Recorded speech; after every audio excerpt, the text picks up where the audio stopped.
Already, a quarter of our population lives in urban India. The proportion will rise to one third by the turn of the century and cross the halfway mark within a few decades thereafter. This major demographic trend needs not only to be recognized but also increased.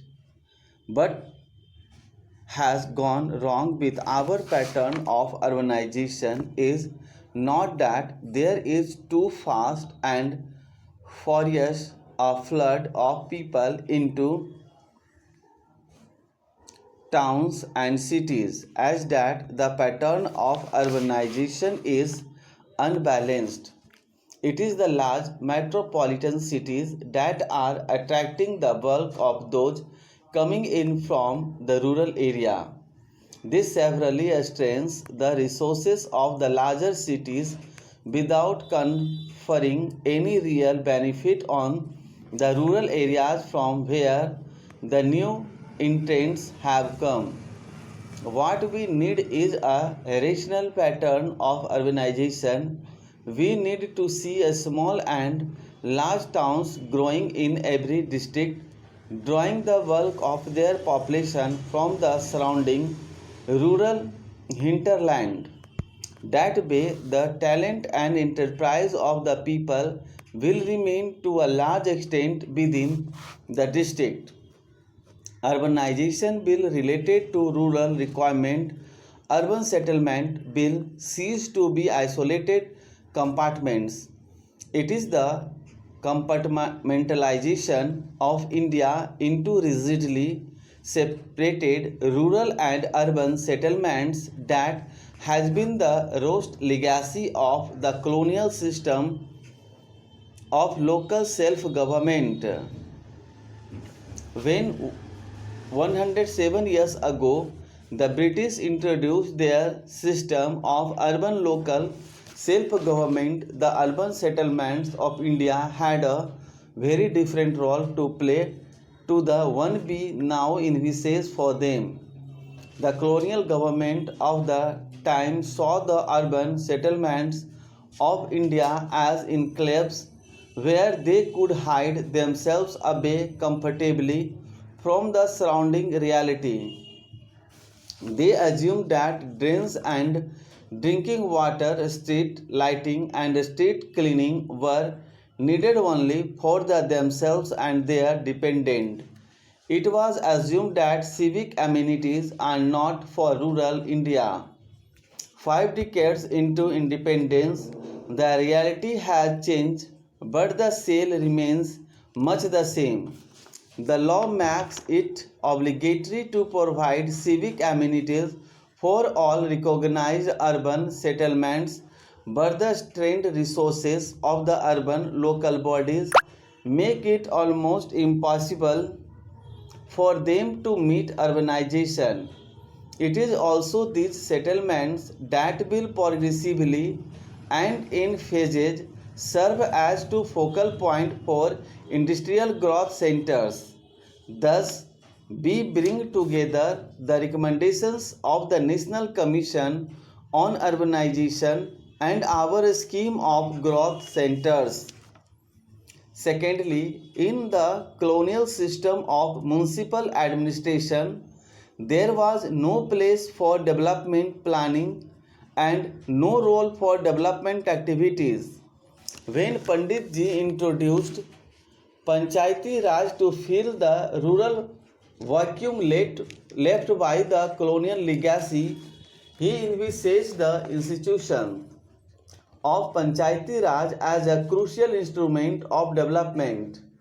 Although over the years the Panchayati Raj institutions have decayed, they have remained, in concept at least, a prime instrument of development.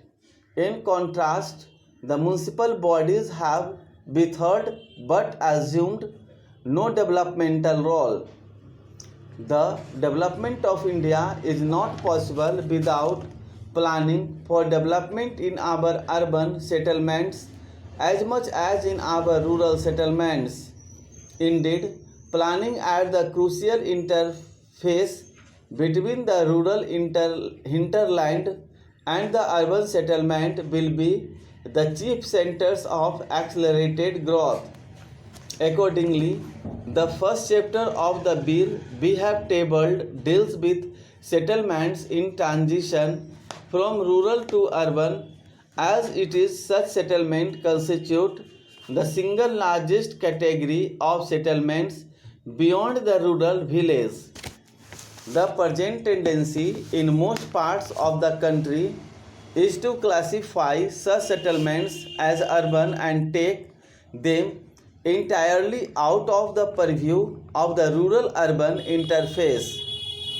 We propose that instead of a growth of non viable urban local bodies at this end of the spectrum, local self government in the Nagar Panchayats partake of the flavor of both rural administration and urban administration.